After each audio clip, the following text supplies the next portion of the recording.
Jamal Niaz here with Bolton's own Jack Cartwright back on the big stage, and you took a limb, you snapped an arm right there. What was that experience like, short notice opponent change again, which is not ideal. You got it, Clamp. Not ideal, is it? Because it was meant to be a number one contenders match, but then you had Jonas Shark come in afterwards and you had a bit of a trash talk between you. What was that experience like? Well, from top to bottom, everyone here at Oktagon's treated me really well. The show's been ran good.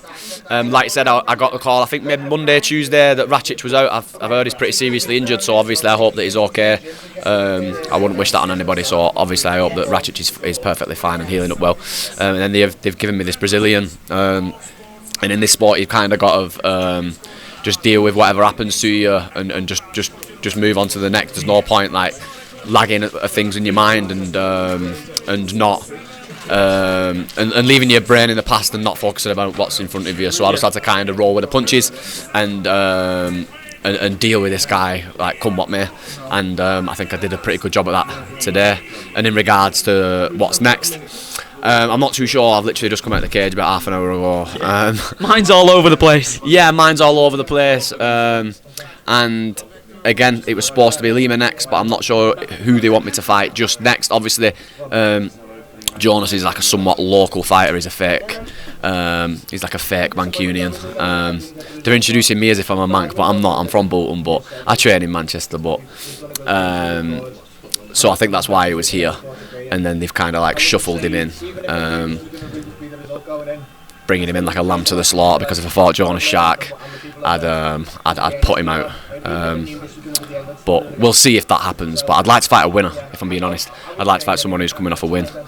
So if Jonas can go and get one, I'd happily fight him. He keeps going on about Prague, so he can go and fight in Prague if he wants, and then come back to England and fight me, and I'll put him out of his misery. Where does that bad blood stem from? From his behalf, do you think? I don't know. It did seem like it. Like he was jarring at me. I was shouting about Lima. Yeah. And then he was jawing at me from outside the cage, and I like clocked his eye, and he's like saying something to me, and so then I was like, yeah, fuck you to him as well. I can swear, can't I? Of course you can. Yeah. So PG here. Yeah. It's MMA. Yeah. So like I told him what I thought of him as well, because I weren't really going for him, and I just caught my eye, and he was saying something to me, so I let him have it. And where does it come from? Insecurity, maybe, from his behalf. Because, like I said, everything I said then in the cage was the God's honest truth. His training partners know what would happen if I fought Jonas. You all do. Do you know what I mean? I get on with a lot of the guys down at Top Team. A lot of them are sound, and they 100% know what would happen if I fought Jonas. I would beat the crap out of Jonas. So, if that comes, then you'll see that happen. You're known for violent knockouts, but as far as submissions go, you don't really get any more violent than that, than breaking a limb. So, is that a good compromise for you? Yeah, everyone does kind of see me in that regard with the punches, and like I said, then I dropped him with the jab. I just nailed him, bang! I nailed him with a jab when I was in there, and then we got into like a grappling exchange, and then I locked it up and beat him with like a scarf hold key lock, and I said it in the cage. I fought two Brazilians, and I've beat them both with the exact same submission hold. So. I forgot the question, bro. It's loud. I just forgot what I was even talking about. Is snapping a limb a good compromise over a knockout? Yeah, but I hope he's okay. Yeah. Like now I've had chance to like my adrenaline to come down. Angling like this. I hope that he's fine, and obviously I don't want anybody to get injured like that. But at the time, you do have that sixth sadistic part of you that's kind of like, ooh, it's quite nice. Do you know what I mean? Good one for the highlight reel, right? It's a nice one for the highlight reel, yeah. I mean, I'm one of them. I'm a bit squeamish when I even watch MMA if I see them like snap and like rip the knee out or like, oh, I don't really like it. But being the one doing it, it was quite nice. Yeah. And what's the whole, like, more than a year now since the last time we saw you in there on the Contender Series? What's this whole year been like for you? And was that like a massive relief as well at the same time as well? Because any time an athlete's away from what they love for a long time, it's tough mentally. It's challenging, isn't it? Yeah, it was hard, mate. It was hard. Like I said, I had my last fight August, and then my son was born in October. So I had to prioritise my son for like the next 5-6 months after that, and just take care of some stuff at home.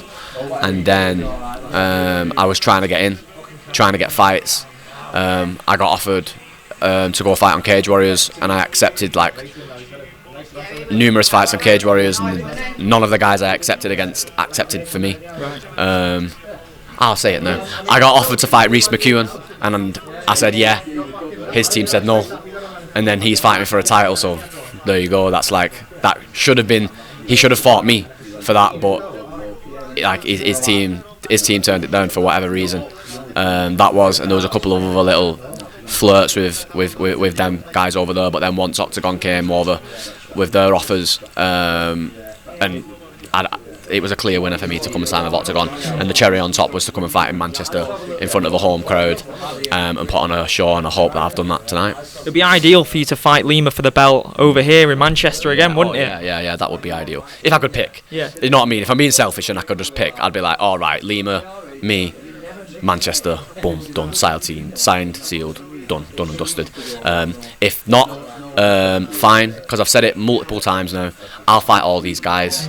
I'll fight them all. There's a few guys on the roster in the bantamweight division on Oktagon, and I'm here to be a fighter. I wanna be fought. Often I don't want to have as long a time out again. I had a fight, then I was out for 18 months. A fight, then I've been out for like 14 months. So I've really not been active at all. So it was good to get out there and have a fight. And like I said, all those guys that I've just mentioned, and there's a couple of others whose names I don't really know.